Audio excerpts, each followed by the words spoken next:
So I'm so excited to have Nina over here on our memory cafe session. Not only is she a fabulous nutritionist, but she's a very close friend and very helpful friend. Okay, she has given she's so good for all ages. Like I know Maria takes tips from her. I know my father-in-law has his own nutrition. His whole nutrition plan is through her as well. And let me tell you, it is so apt that Dr. Amit said today, you are what you eat. Because, my father in law, he has 13 vegetables a day. Of course, he doesn't eat it. We put it down his tube through his, through the nose. He has a tube. And we put 13 vegetables down through his nose. And when we took a sonograph of him, he went to the hospital and we were doing a sonograph. And the doctor, Michelle, who does the sonography, said, his internal organs and his state inside is even better than the average 30-year-olds. So it's so amazing of what basically what you eat is what you are. And we're so happy to have coincidentally Nina in as well today to tell us a little bit more of what we should be eating and what we shouldn't. So over to you, Nina. Thank you so much for being here to help our seniors. Thank you so much, Sheldon. Thank you for the lovely intro. And I think you are doing a fabulous job. Okay, I'm so happy to be here with the seniors again. I think it's my third time that I'm doing a session with you all. So we have a very interesting topic today about happy gut. Okay, so I'll just share screen so you all can, yes.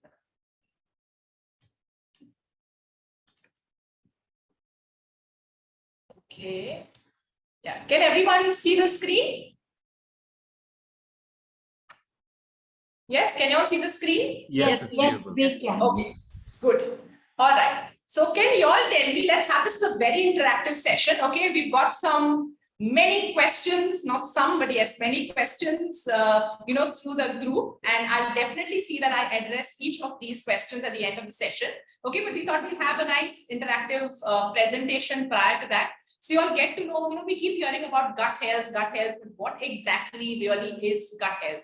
Okay, so any queries or questions, even in between the session, you can just unmute, but I'm going to ask you questions as well. Okay, so to start off with, okay, before I actually start, can anyone tell me what according to y'all is this so-called gut health? What is the gut? Anyone in your own words? So intestines?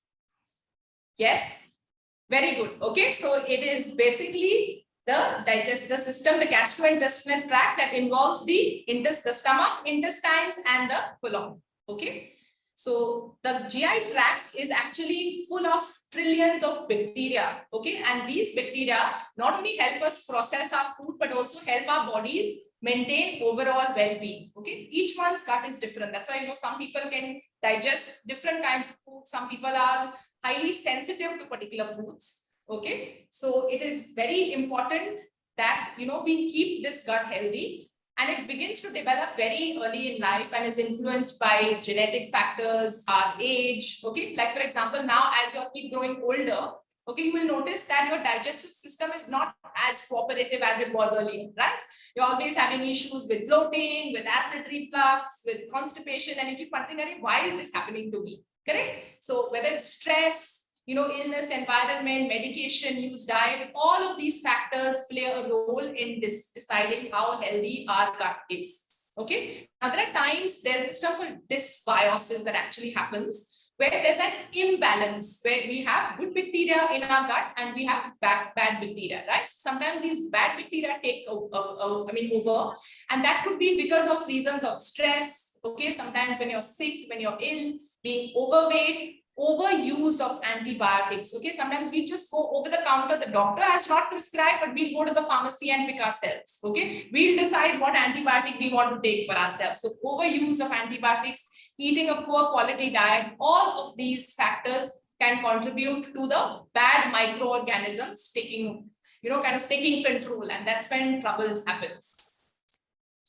Now, there's a strong connection between stress and gut connection. Okay, there's a strong link rather. Now, I know this applies more actually to the younger generation, okay, where the work stress and timings, balancing it all out. But what happens is, we also, at your age, you might definitely be having instances where small things trouble you, which weren't troubling you earlier. And sometimes this stress causes your brain to go into this flight or fight mode, okay, which impacts the blood flow to the gut. So you will realize, okay, sometimes when you're very stressed, when there's something troubling you all the time, that's the time your digestion will be hampered. That's the time you may be feeling more uneasy. You're not feeling like eating. Okay, so these deficiencies crop up when we are stressed. Okay, but the stress is manageable, and the microbiome, which is all these microorganisms, are also adjustable. That is, we can kind of increase the good bacteria. Okay, so a happy gut, less stressed, that your gut will be happy. Okay, so controlling or curbing on that stress is what is very, very important. Now, why does the gut matter? Okay, so without the ability to absorb nutrients from your food, that is what we eat, take the nutrition. Okay, Sheldon said earlier, like Dr. Amit mentioned, he said that, we are what we eat, because when we eat, the body absorbs the nutrients and eliminates the waste. Sometimes it's not able to absorb the nutrients, sometimes it's not able to eliminate the waste, and that's when trouble comes in. Okay, so without the ability, you may experience all kinds of health issues. So, issues that are caused by having an unhealthy gut or an unhappy gut are constant headaches, constantly having headaches, mood issues, weight gain, fatigue. For no reason you are feeling exhausted. I know fatigue can be an issue with age-related ailments as well. But if you're constantly tired, frequent colds, falling ill all the time, that definitely means that you need to check and see that there is some issue with the gut, because all absorption, everything they say starts off at the gut level. Okay, so what exactly affects this gut health? Okay, it's not just food, but there are so many other factors even in our environment. One, like we mentioned, is about antibiotic misuse, okay, which interferes with the microorganisms. Now, like for example, if there are coughs or colds, it's actually getting coughs, colds, fever at intervals are times when our body is just detoxifying itself, getting off its toxins. Okay, many times now we have the rains popping up. Definitely, there'll be times when we'll have coughs, colds, any sort of illnesses. But that doesn't mean that as soon as we start with a cough or cold, we run to the pharmacy and say, please give me one azithromycin 500 and start antibiotics. Correct? Not needed at all. We are interfering with the body's actual mechanism of functioning. So if you are sick, the best thing initially is, yes, definitely contact your doctor, seek advice of the doctor. But if the doctor says it's just a plain regular viral flu, then having warm fluids, checking to see that your temperature is in control, making this kasai, kada, the local things that we do are all much, much better than immediately taking and popping pills without the recommendation of the doctor. Okay, so antibiotic misuse is something that has to be avoided. Pesticides, herbicides, agricultural chemicals. Now, I know this is not directly in our control. I keep mentioning it. Once when I went to buy bananas, they had these LG bananas. There was this white powder on it. And when I approached the DHS, they found that it was calcium carbide, which, there was some friend at the DHS saying that a lot of times these people use these chemicals to ripen the bananas quickly. And you and me are, intaking, eating, and all of these things. At the same time, apples, I also read an article where they saw that, a lot of these apple orchard owners were dying of stomach cancers. And they went to check and see that, it was not just the pesticide that they were spraying on the apples, but they were directly inhaling it themselves. So we don't directly have control, but the best thing is, I was talking to a doctor once who said the best option is soak your fruits and vegetables in salt water for 20 minutes, wash it off, and after that, it's not in your control. You do your best and God will do the rest is the only option we have. Okay, but so that is another way of, these microbiome getting out of control. Being over hygienic, so this happened some time back when I went to visit a patient. This particular patient had needed, was on tube feeds, plus she had a lot of clinical problems. And when I went to visit her at a home, her sister was with her, was there at that point because the kids were at work. And this sister was sitting on the floor, and there were these, the tablet, there were like a whole bunch of pile of tablets, and she had a sanitizer, she had a little cloth, and she was sanitizing each of those strips of medication. Okay, so being over hygienic is also not a solution. So that is one case, but also the other thing is, sometimes when even with kids, we tend to get hyper with they touch everything, or they put things in their mouth, but just letting go is most important, because eventually that's how our immune systems builds up, right? So anytime we are exposed to certain, we do whatever is in our control, but try to avoid being over hygienic. Okay, so all of these factors also affect our gut health. Now, 10 signs to know that you have an unhealthy gut. If constantly you're facing some sort of digestive issues, okay, one of the most common type of illness we see is IBS, right? Irritable bowel syndrome. Many times people have constant, they fluctuate between constipation, between diarrhea. So if you're having constant digestive issues, constantly irritable, skin issues, anxiety, frequent infections, autoimmune conditions where, immune system is fighting on its own. So all of these signs tell us that the gut is definitely struggling, okay, and we need to address the issue.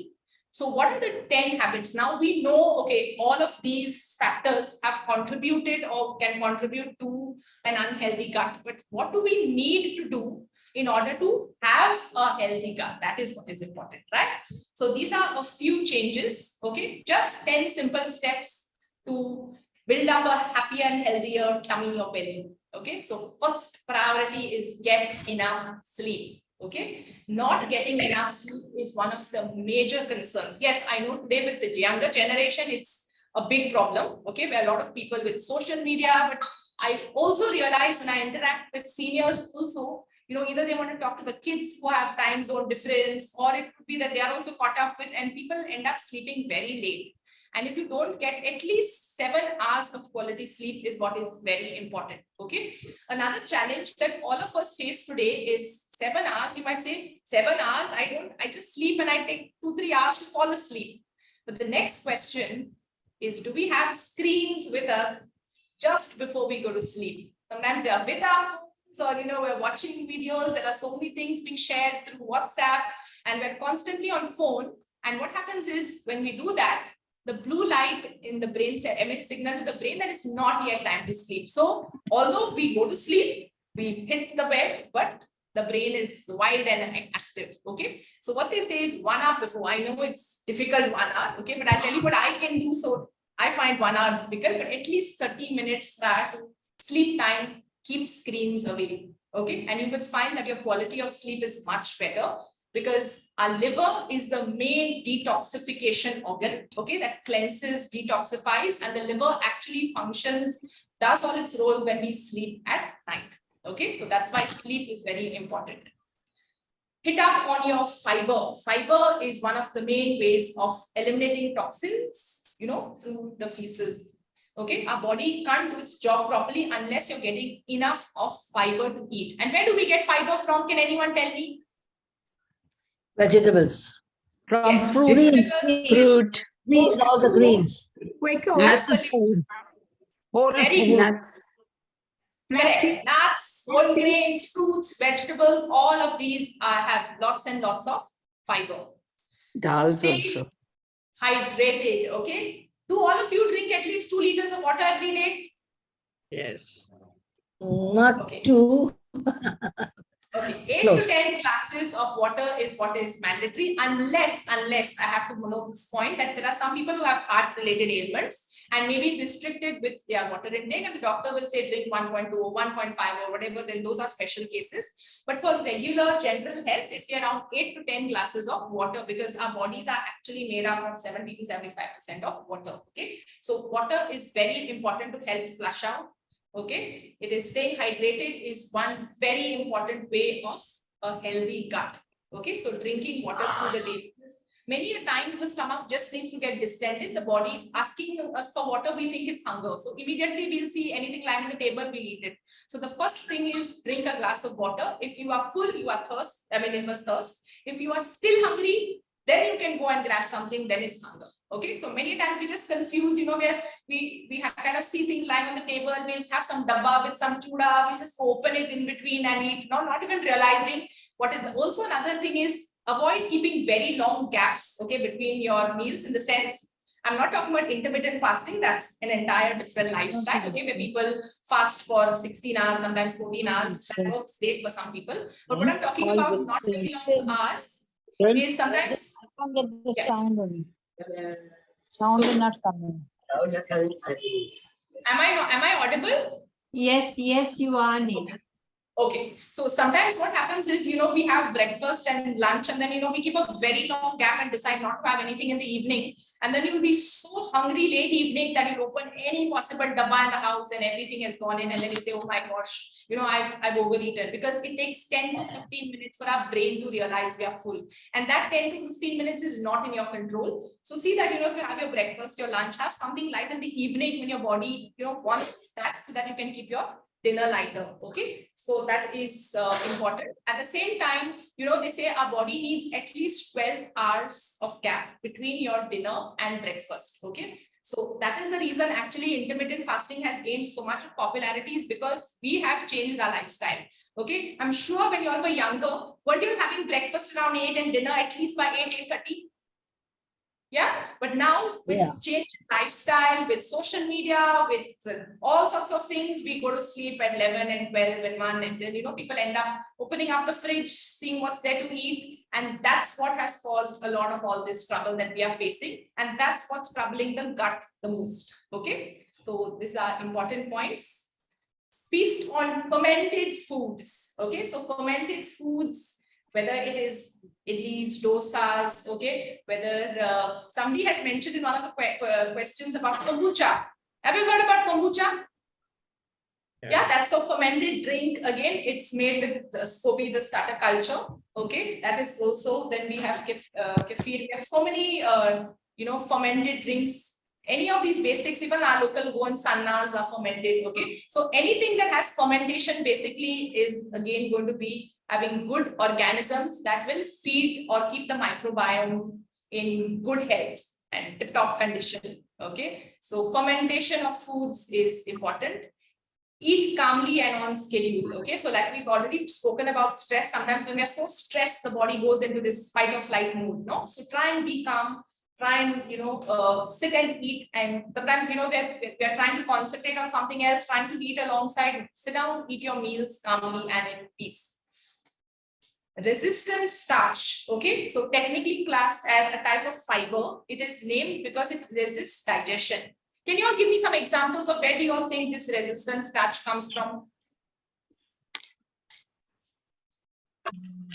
Anyone? Any idea? Where does the resistant starch come from?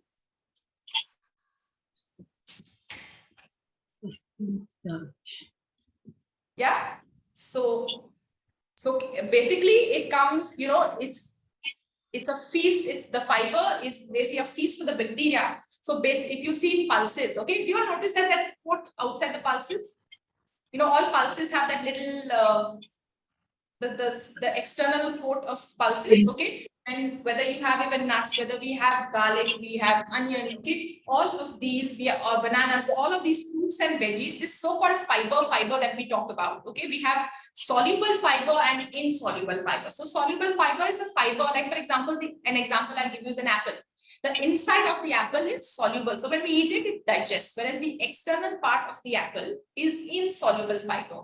Now, this fiber is actually food for the bacteria. Okay, so what happens is the external part, say, of any of these pulses or apple or fruits and all, the external part goes into the stomach, our intestines. Okay, it passes undigested through the small intestine and then it ferments and it's food for the bacteria in the large intestine.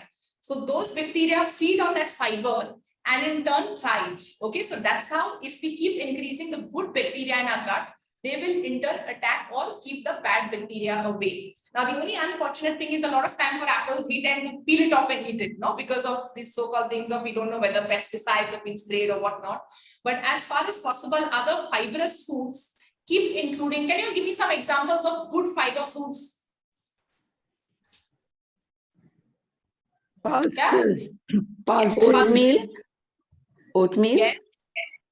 Okay, pulses, yes, nuts, fruits, vegetables. Which are the whole grains? Give me some examples of good whole grains with good fiber. Oats. Millet. Yes. Okay. This Yeah, is the millet. International Year of the Millets. So, Nashni is one Ragi. locally available one. Okay. So, jwar, whatever the ones, the different millets. We have ukde, the local rice. Okay. The fiber that is there present on it. You have oats. Steel cut oats has a much higher content of fiber. Okay. So, we have lots of these whole grains that have good quantity of fiber present in them. Okay. Which is again food for these so-called bacteria. Antibiotics only if you need them. I keep repeating the same thing because, and like we said, is when antibiotics are actually ingested, they don't only kill the bad bacteria to get them off, but they also kill the good bacteria. So always, there are times when antibiotics are life-saving. So, you need them to kill that infection. So when they are recommended by a doctor, please take them as prescribed, but do not prescribe them to yourself, okay, on your own. Take them only under your doctor's recommendation. Have probiotics. So probiotics are the live bacteria found in these fermented foods, okay, that colonize our guts with health boosting microorganisms. Okay, so probiotics, where do we get them from? Curd. Curd. Yogurt, curd. Milk, from vegetables too. Yes, but mainly from curd, buttermilk. Okay, even these idlis, dosas, they are fermented, no? So the organisms come from their kombucha. Okay, all of these have they are good probiotics. So probiotics are mainly they have the live bacteria in them. Okay, while prebiotics, you have heard of prebiotics. Prebiotics are the food for these bacteria. Okay, so the probiotics are the organisms like lactobacillus and all, and prebiotics are food for these bacteria. They need food to thrive. So when we are constantly eating refined products, maida products, sugary products, not eating fiber, these so-called organisms are starving. They're like, give me food to survive because you're feeding the bad bacteria. Okay, so eat fiber and feed the good bacteria so that they can kind of take over and control the population of the bad bacteria. Okay, so the prebiotics are non-digestible plant fibers which the humans cannot digest, similar to what I just spoke about. Okay, so all the fruits, vegetables, garlic, onion, all of these have very good quantity of prebiotics that help these so-called bacteria. Rest your system. Okay, so like I mentioned, at least a 12-hour gap. Okay, just like you do your belly, your stomach also needs rest, right? Like for example, a small example is a pothole. Okay, if there's a pothole on the road, do we allow the traffic to go? What we'll do is we have to stop the traffic, fill in the pothole, and then allow the traffic, right? So that break is needed. The similar way is if the traffic keeps going on over and over the pothole, what's going to happen is it's going to get damaged all the more, right? Similar to our system. If the gut is damaged, the gut cells regenerate very quickly. So you give them a couple of weeks of rest and they regenerate very well. But if we are constantly continuing with our bad lifestyle, then the gut is going to be struggling all the more. Okay, so that rest in between is very important, which is between your dinner and breakfast. Give your body that rest. At the same time, in between your meals, sometimes you might just think you've eaten something at 10 and then you're eating something at 11 and then something at 12. Okay, so remember, you need to give that little break, at least that 2 to 3 hours break, so that your body can consume or rather work on digesting what you have eaten. Okay, similar to when they say try to avoid fruits just after the meal. Why do they say that? Because when you had your lunch, your body has digested what you've just eaten. And if you just given the fruits after that, the body is going to get, to work harder to by burning off what that fruit is going to come in there, right? So let the food digest what you've eaten, bring in the fruit on its own, maybe morning, mid-morning, evening, so give that time frame to your body before you club it all up together at one time. Okay, so these were some few points to a healthy and happy gut. Thank you. Now we come to the questions. Okay. Yes. Okay, before I start the questions, do any of you all have some queries right now with regards to the presentation? Can I ask you a question, please, Nina? Yes, definitely. Please go ahead. Yeah. Nice to see you here. Nice to see you too. So you mentioned kombucha, right? Yes. to know whether the other day I bought some from Maxon's, a bottle. Okay. The taste, of course, but that's not important. But is that the one to take, or is it something else? Very good question, because the first question on our list of questions given by the seniors is how to prepare kombucha. Okay. Oh. So that's the questions we start with. Now, what happens is, actually kombucha consists of just 4 ingredients. One is SCOBY, that is the starter culture, that is the organism. Black tea, water, and sugar. Okay. Now, the whole thing of making kombucha depends on your starter culture. So now the thing is, there's this lady in Potpourri. I'll try and send the contact to Sheldon, because she kind of teaches how to make kombucha and whatever. So, but I think you can just purchase the SCOBY culture from her. Then it's very easy, because all you need to do is put the starter tea, they call it. Okay, you put black tea, sugar, and then you have to and water, and then you ferment. I mean, you keep it. I have the recipe also, which I can share across, because I remember Giselle had attended this course. So I can share it. The only thing is we don't have the starter culture, has gotten not so good now. So if we can get a good fresh starter culture, would be nice. So then you kind of ferment it and keep it off for some days. And then after that, those 10, 11 days, whatever, you add any fruit to it, or, anything, any flavoring that you want, and leave it. But preparing a fresh kombucha would be much, much better than, these ready-made ones, because we don't know whether they are genuinely, what is the type of culture, how long, whether their culture is viable. Or, so these, from a commercial point of view, I would say better not. Let's get it from, I will definitely send those contacts to Sheldon so that he can share it with you all. And, those who are interested can probably, if you can purchase a separate, only the culture from her, I can send the recipe across.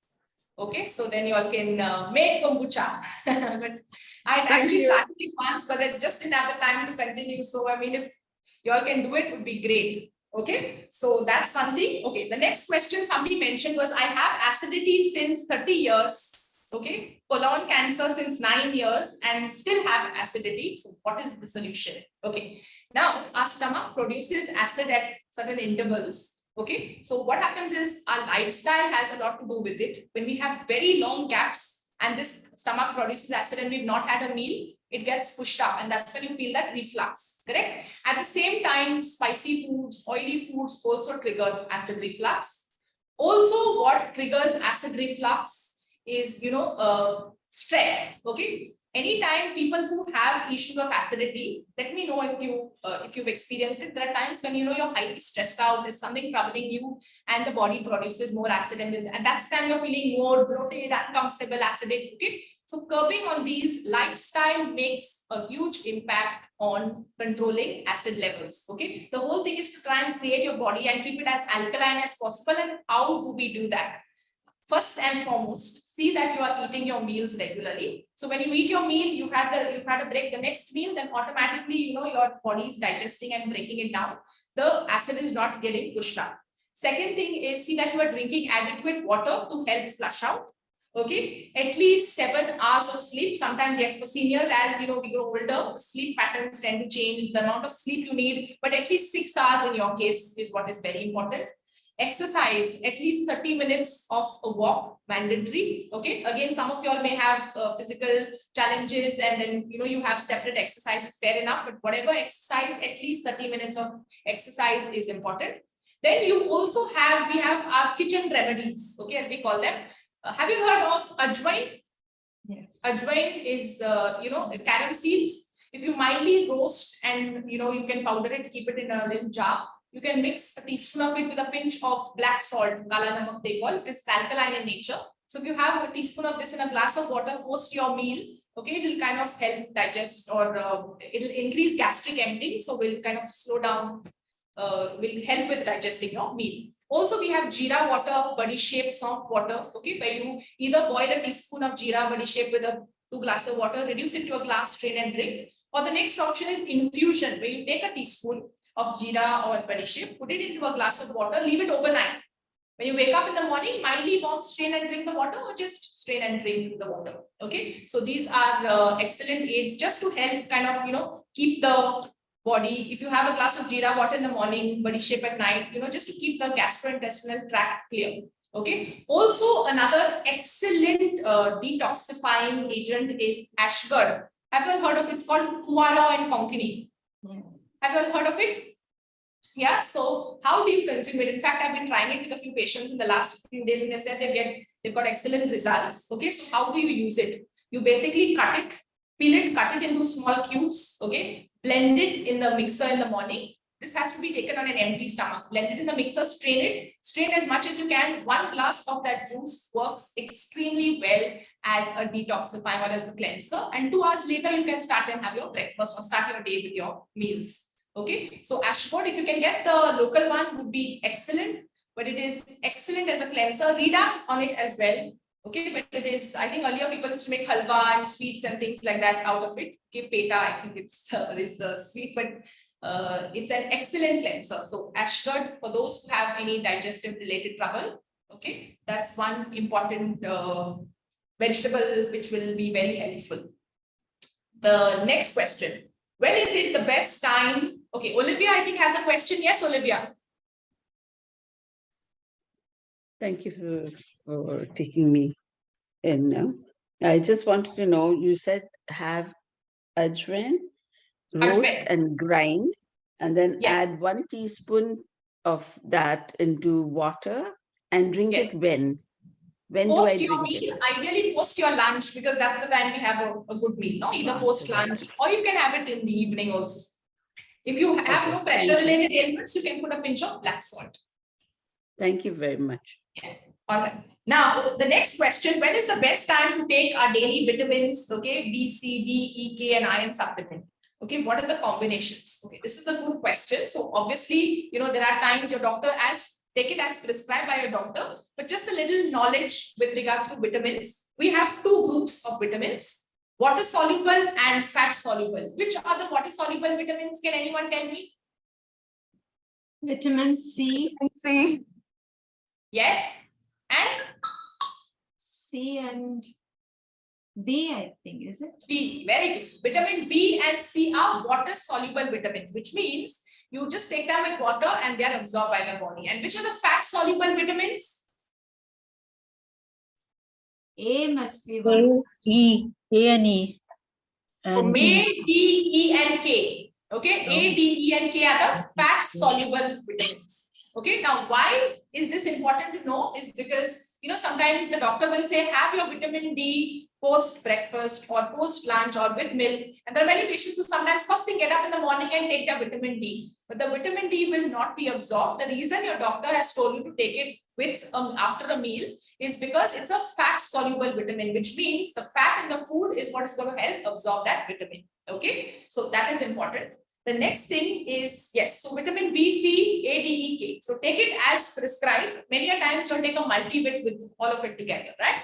Now, when it comes to combinations, I mentioned about iron supplement. Okay, now they always say never ever take calcium and iron together. Okay, never take calcium and iron together because calcium blocks the absorption of iron. Okay, so if you're taking calcium in the morning, iron in the afternoon, something like that, but never take it together. Okay, where do we get calcium from? Can you all tell me? This is the time, you know, there's calcium drawn out of the bones, and then all of you will be having issues with, you know, knee pains, osteoarthritis, osteoporosis coming up. So where do we get calcium from? milk, Fruit and milk, vegetables. eggs, right? Karipata. Dairy products. Yes, dairy products and ragi. Okay, Nashmi is an excellent source of calcium. Among all the millets, ragi is the highest in calcium. So one way, you know, sometimes you either use a ragi flour into rotis, or we have the whole ragi, which is soaked overnight. You grind it in the mixer, take off the juice, and then, you know, you add, we make tisane out of it, right? So there are different ways, but ragi is one good way of incorporating. Milk products, but the only thing I've realized with seniors, especially, digesting milk becomes a little bit of an issue, right? So whole milk, you know, there are some of them tolerate very well, but there are many of them who have issues with lactose intolerance, okay? But in those cases, curd, buttermilk is fine because lactose is broken down to lactase. But you also have sesame seeds, you can read up on this, okay? Sesame seeds are also a very good source of calcium. So how one way of consuming it is you can take a teaspoon of sesame seeds, soak it in half a cup of water overnight. In the morning when you get up, you can munch the seeds. Okay, that's one way. or you can incorporate it into put it into your food as well, not a problem. But sesame seeds are a good source of calcium. Okay, there's one very important vitamin that calcium needs to survive. Which one is it? D. Vitamin D. Okay, and where do we get vitamin D from? Sunlight. Sunlight. 80% comes from morning sunlight. Okay, so if you all can, at least 15 to 20 minutes of morning sunlight, try and grab that as much as you can. Okay, also incorporating flax seeds. Do you all use flax seeds? Yes. Yeah, Yes. so Yes. also a good source of fiber and omega-3. So how do you consume it? That's very important. You roast the seeds lightly, keep it into a little jar. Okay, but flax seed has to be powdered for absorption in the body. At the same time, there are many people who make a powder and keep it in the fridge and keep using it. But what happens is the omega-3 fatty acids kind of lose their thing within 48 hours. So what you do is you have this small little masala crusher, crush 1 small teaspoon. You can sprinkle it onto any food or have it. Okay, so flax is also important. All right, yes. And where do we get iron from? Good. Iron from potatoes, Cabbage. cabbage, Green vegetables. Leafy vegetables. palak, spinach. Capsicum. Leafy green vegetables. Green leafy vegetables, fish, chicken, eggs, dry nuts, dry fruits, all of this. When we think of green leafy vegetable, what instantly comes to our mind? Palak, methi, shepu, correct? But there is one vegetable that is way more rich in Drumstick iron leaves. than palak. Which one is it? Drumstick leaves. Drumstick leaves. Yes, drumstick leaves, moringa. Okay, it's a very rich source of iron. Now, how do you consume it? So either one way is you have moringa leaf powder, but as long as you know it's from a genuine source again, because commercially we really don't have control of what is being mixed there. The other way is using it as a vegetable, or using it into dal. You can incorporate it in dal. One patient also told me they roasted a little bit of pure ghee and it crisps up and then they munch it. So that's another way. But moringa is an excellent source of iron. Have you heard of olive? Olive? No. Okay, how you have faluda seeds, basil seeds, sabja, these are all the same, right? Then you have chia seeds, which is another seed in the same family, but another variety. And then we have olive, A-L-I-V. Okay, olive in Hindi is called halim. Garden cress seeds, which are very rich as a source of nutrition and in iron as well. They're usually given to women post-pregnancy, postpartum. Okay, so you use it the similar way as sabja. You soak a teaspoon in a glass of water. It bloats up. Okay, some people even make olive laddus with coconut and chutney. So that's another alternative. Okay, so these are all good sources of iron. Now, when we say iron, we also need to know what blocks iron absorption. Okay, so tannins in the tea are one very important point to highlight here, because a lot of time when we boil tea, okay, boil the water to make tea, we add the tea powder and then we're giving it a good boil, correct? So when you give that good boil, the tannins are produced which block absorption of iron. So when you boil water, okay, put the tea powder, ideally best to just switch off the stove and then you keep a cover and then you kind of use your tea. Try and avoid, I know it's not the same as some people, one patient was telling me, but it's not that kadak chai, so because if you notice these so-called kadak and cutting chai that we have in these restaurants, people they keep boiling it over and over and over, right? So then the tannins are produced. So that's one way. Second thing is when you're using pulses, see that you soak it overnight, because soaking and cooking is what destroys the phytates which are present into outside the pulses. There are phytates which block the absorption of iron, which are destroyed by soaking and cooking. Okay, similar with almonds. The reason they say soak almonds and eat, you can eat the peel because the peel has the vitamin E, okay, and it has the resistant starch, the fiber. But soaking will help again destroy the anti-nutrients. Okay, so that's why. But if you don't have iron related issues, then you don't have to worry about these points.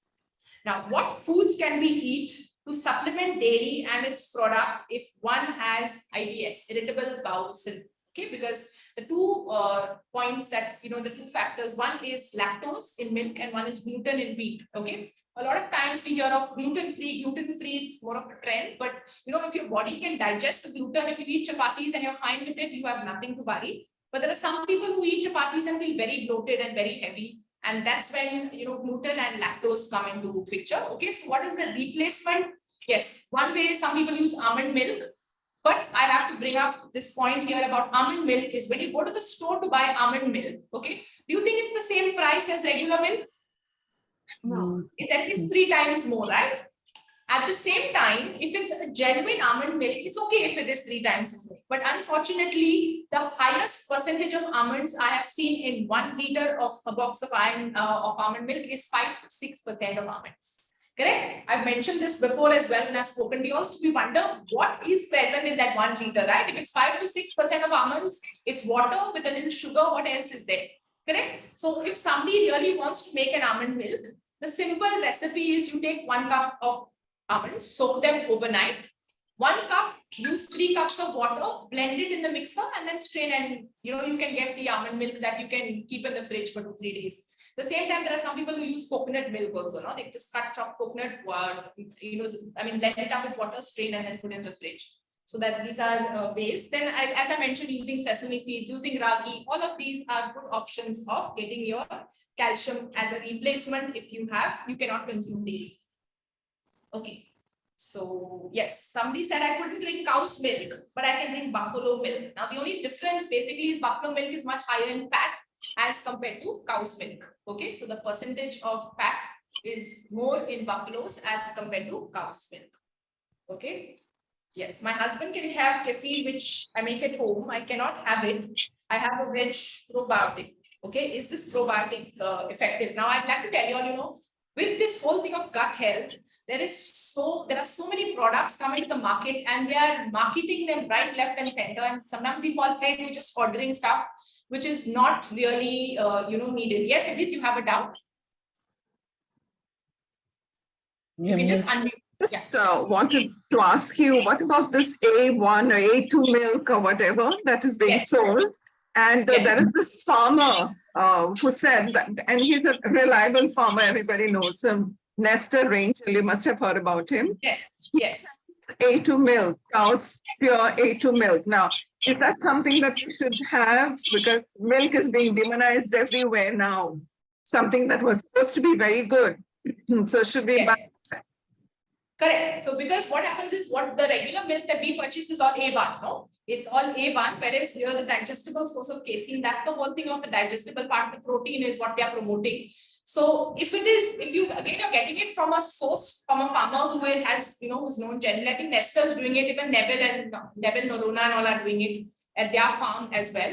Okay, so if you have genuine sources who are, it's coming from proper sources, please go ahead, absolutely no problem. Okay, because I remember some of them say they can digest, those who have lactose issues also digest A2 milk much better than the A1, because all the other options we have are A1 milk, right?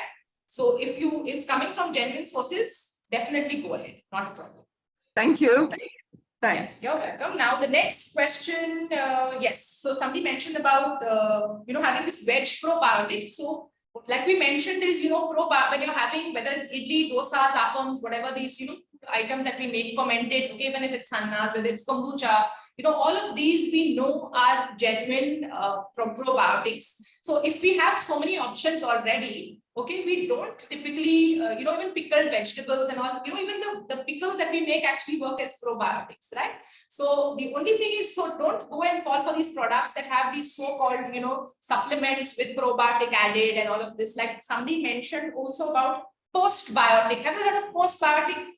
Okay, so as science goes ahead, literally every day there's something new coming up. So now probiotics are live bacteria, whereas postbiotics are extracted from the live bacteria which are not live anymore. Okay, and then they put them into creams like butyric acid. They put them into cosmetics and things like that, which they also say are absorbed through our skin.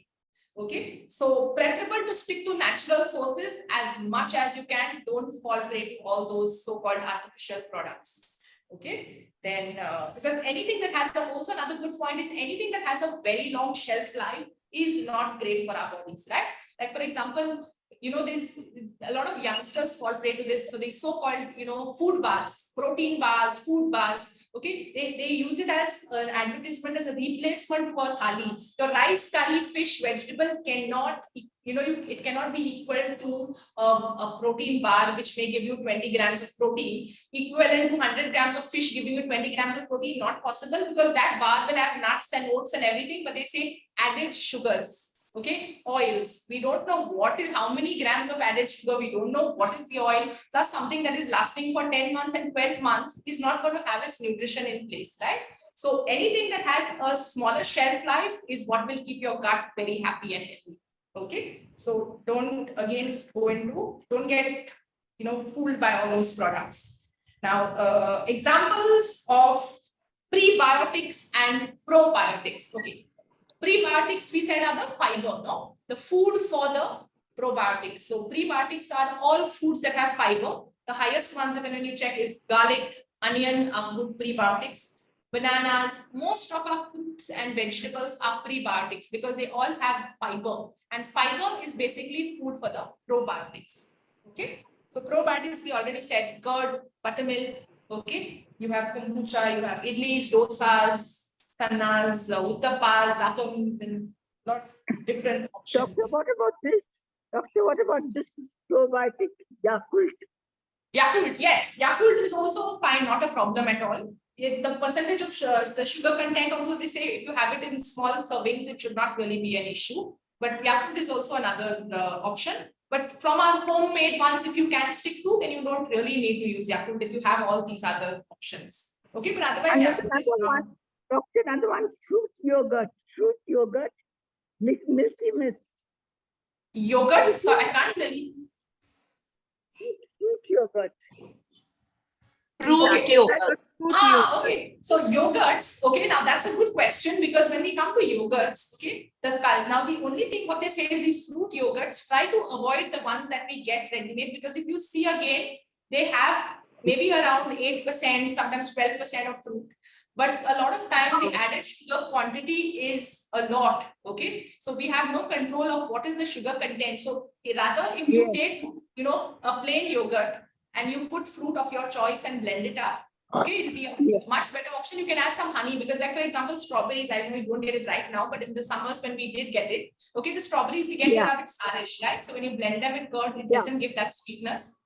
But if you use a little honey to it and if you can make it again yourself, it would be much better as an alternative to the ready-made fruit yogurts. But if you don't get an option, it's fine. But otherwise, the sugar content in the ready-made ones is a lot.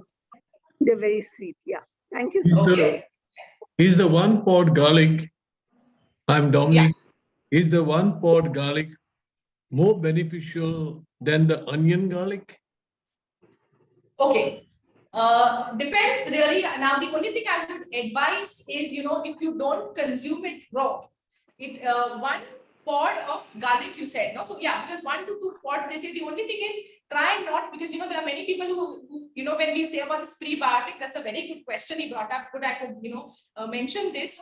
When you're having garlic and onion, for those people who have acid reflux or any acid related ailments, please do not consume it raw. If you're having 1 to 2 pods is the max, cloves is the max in the day. Or, if you're having onion, use it in cooked form. Okay, don't overcook it, but cooked form, or you can just mildly roast the garlic up a bit and then use it. And then it should be fine, but don't use it in raw form because it can create more acid in the body if it's directly consumed raw. Okay, so crush it up a bit. To have the one pot garlic, or for example, even garlic, early in the morning before breakfast? Not really. You can have it anytime in the middle of the day. Not really needed on an empty stomach. Rather for your gut to be happy and healthy. Any of your jeera, badi shape, ajwain, all of these would be much better alternatives. Coriander seeds, you can soak a tablespoon of coriander seeds overnight and have the water. All of these waters are better to cleanse. And actually they mentioned, I remember a friend was saying, a cardiologist told her the first thing, because her father had a heart ailment, the first thing when you wake up in the morning, drink 1 to 2 glasses of water because to thin the blood. Because most of these heart-related heart attacks happen in the morning. Okay, so a lot of times we start our day without even bothering to drink. So first thing when you wake up, drink at least 1 glass of water to help just thin the blood. Okay, that's also where these spices, using these waters, help first thing in the morning to cleanse the gut.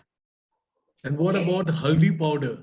Haldi powder, yes. So haldi powder, again, excellent, but see that you are getting a genuine haldi powder. Okay, that is from farm sourced. Now we have options. Okay, like even Neville and all of the same farmer shop, they have haldi powder. So if you have genuine sources, please go ahead and you can use a pinch. But again, haldi in quantities, not not like a teaspoon. You can use a pinch of haldi, okay, because it should not be toxic. It is antibacterial, it helps, but a small pinch is fine in a day, not more than that. Thanks a lot. God bless you. Yes, thank Yeah. you. Okay.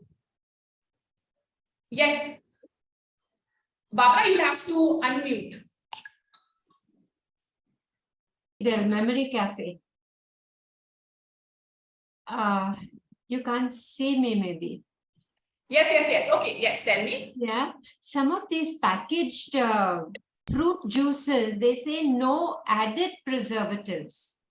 So I always felt that if it lasts for so many days, there must be something to preserve it. And also these Maggi cubes, they say no added Ajinomoto. So Correct. how much can we rely on those things? Yes, good question, because these so-called packaged drinks, okay, if you look at the packaged drink, the first important question is how much of fruit, like for example, the so-called 100% apple juice, how much of apple is there in that actual juice, you think? A very small percentage of actual apple, okay? So the sugar content, funnily, these people will say that there are no preservatives, but the sugar content is so high. So they use sugar is one of the main preservatives that is being used. Plus, there is no way any form of juice can last on the shelves in room temperature environment, right? So they are none of them. In fact, there was this thing you all would have heard, even if you check out all these on the soft drinks and juices, they say fruities and mazas have actually, unfortunately, a high percentage of pesticides as well present in them. So we don't really have control. At the same time, Maggies without Ajinomoto are quite unlikely. But always but there was somebody who mentioned about using, making Maggi at home where they boil the veggies, get the stock, and then use salt, but then it takes a lot of salt. No? So we tell people rather than using Maggi, if you use a little salt, would be a much better alternative. Okay, but this so-called Ajinomoto, yes, tell me.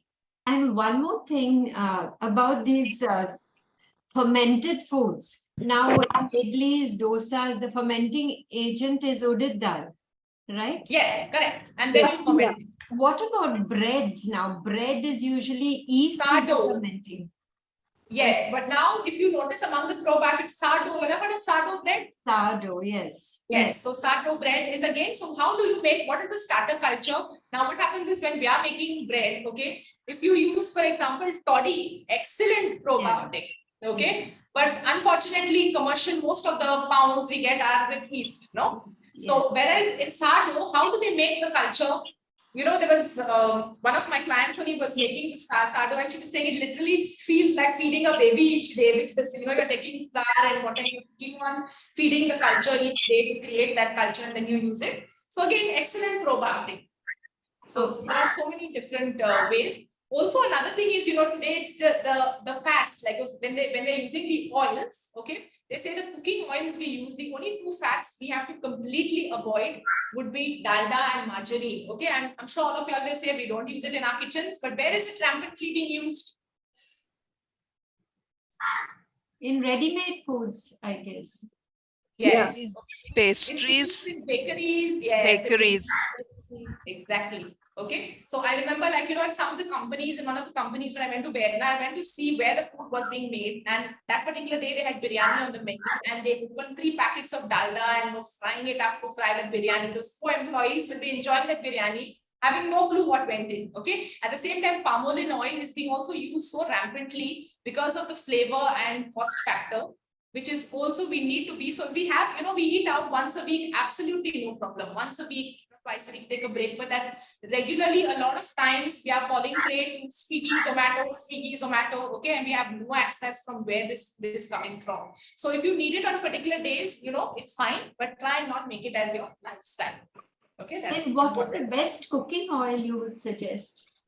Yes. So now that's another good question in terms of cooking oil. Okay, they say ideally now actually in Goa, a lot of times, a lot of places, coconut oil is being used, right? So that's one excellent oil. If not, you have physically refined oils being used, which as best as you can. We get cold pressed oils, I know, but then the only thing is, the practical factor of it may not be a very practical option. But otherwise, rice bran oil, okay, any of these physically refined oils are better than the hydrogenated oils. Okay, at the same time, use oils as per location. So in Goa, it's very humid. So along the coast, if you notice, we use a lot of coconut oil. So coconut oil is excellent. In North India, what oil do they use? Can anyone tell me? Mustard oil. Mustard oil. Mustard Mustard oil. oil. Because Mustard oil. their temperatures are very extreme. So mustard oil creates a lot of heat in the Mustard body. oil. So if you notice when you have a cold, they say apply mustard oil because it gives warmth to the body. Okay, so try and use oils as per location. So while we're in Goa, if we can, coconut would be great, but I know that not everyone is adapted to the flavor, no? Like in fried fish and all, it tastes excellent, but some might not like. So as far as rice bran and all are perfectly fine, but irrespective of the type of oil you are using, see that the portion is in control because each gram of oil contains 9 calories. Each gram of any oil contains 9 calories. If you happen to use olive oil, use it for a salad, a saute, but try and avoid using it for high temperature cooking because that's another thing with pomace and all these other varieties come up. Marketing companies are marketing it 5 liters and people are going all out with olive. But use it for in the West, if you notice, they don't cook like how we have our Indian tadka of high temperature cooking. No? So a light saute or a salad is okay, but avoid using olive for high temperature cooking. Can I ask you a Is question? Can I ask a question? Yeah, tell What me. about deworming medicine? Deworming. Should Yes. we take it? Very good question again, because this happened to a senior only just last month. He happened to tell me that he was constantly getting bloated, and I happened to ask him, when did you take your deworming? And he said it's been like 9-10 months, I think, that I've taken deworming. And I told him, just try and see if you can take a Zental and see how you feel. And like he told me in the morning, afternoon, evening, through the day he was feeling bloated, and you won't believe it, he took one Zental. And he told me in the next 2 days, he was feeling back to his normal self. Okay, so they say once in 6 months, max twice a year. Okay, so that's what we need to take our deworming, once every 6 months, twice a year, or even go to even once a year, but please take that deworming. Thank you. What is Thank you. deworming? for people, Deworming is, okay, good question again. Who can tell, Olivia, what is deworming? It helps to kill the worms, I thought, because they say Intestinal Zental, if you take it once, then after 15 days, you have to take it again. Is it true? Okay, that's as per some doctors, yes, they'll say take it once, after 15 days, take it again. But when I checked with one doctor, he said if you take it once every 6 months, so tablets a year also at that age is okay. But for initially, I know you get Bandy Plus and different other brands, they'll say take it once, take it after 15 days. But it really depends. This is a mixed opinion. You can do that, but like when I spoke to him about this, because of seniors only, he said they have to take once every 6 months, at least one tablet. Okay, so that I is have never heard about this deworming.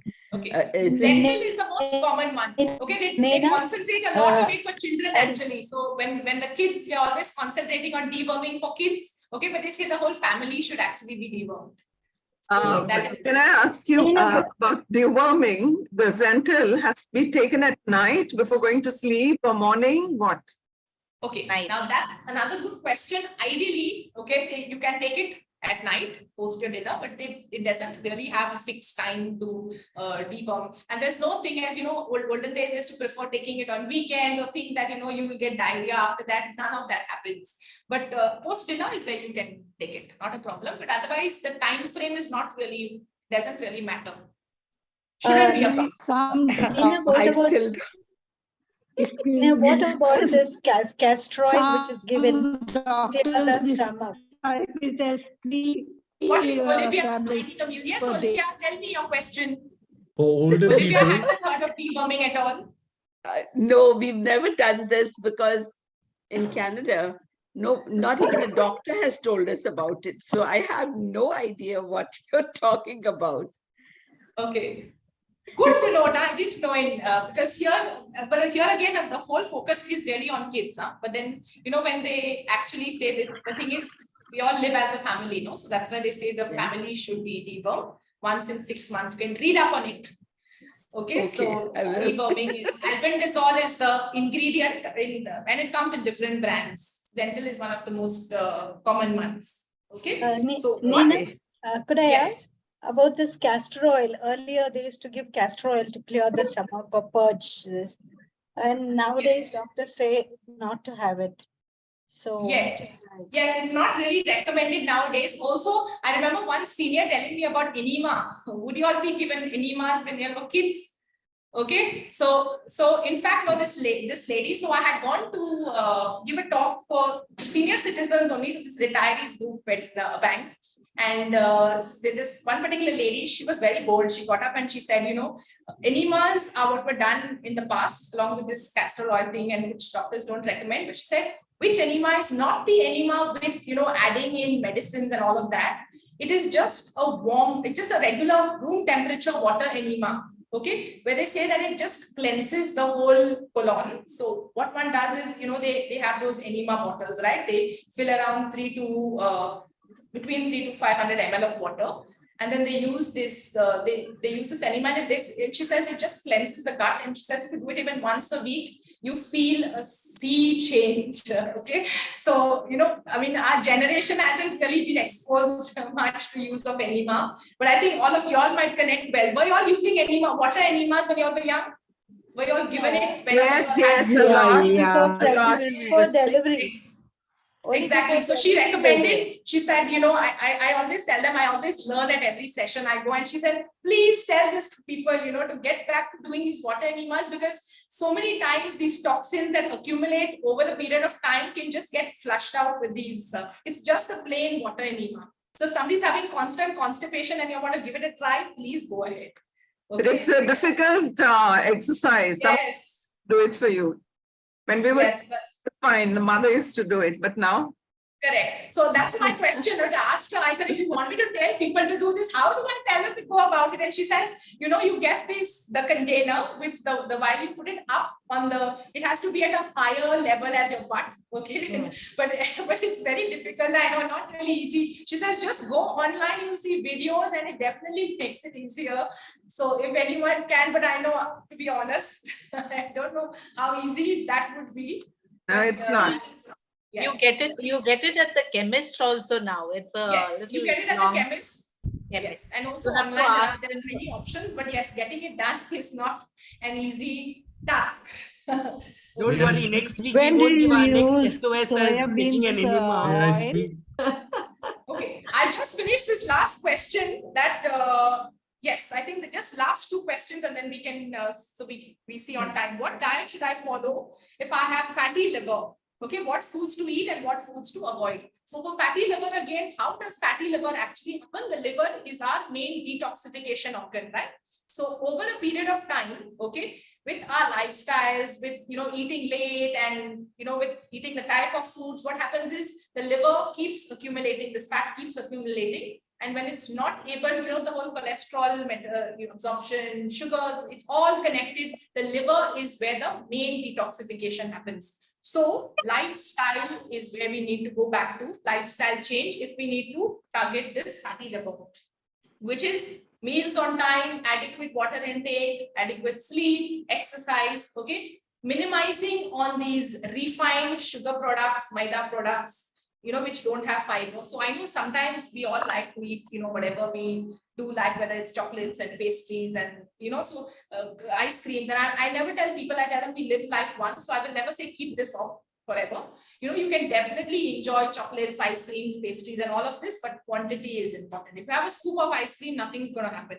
It's just that we go to the second and the third and the fourth, and that becomes an issue. Okay. So lifestyle change is the main priority for fatty liver. Is gut reset advisable? How often can it be done? So what is gut reset is nothing but getting our gut back on track. Again, the same repeat with, you know, your meals, water, okay, sleep, exercise. It's nothing but lifestyle. Don't go into these so-called gut reset programs, products that come, take this for 2 weeks. None of that is required. Our bodies are created, you know, where it detoxifies on its own. You know, we have a good detox mechanism by itself. It's just that we need to target and follow that lifestyle routine. Okay, so that's with regards to all the questions. Yes, and somebody had mentioned, when I mentioned about the postbiotic, they said about coincidentally coming across this sea pure postbiotic, which is an ingredient in anti-aging skin cream. Okay, so that's what I was talking about. Postbiotic, they are extracted from probiotics.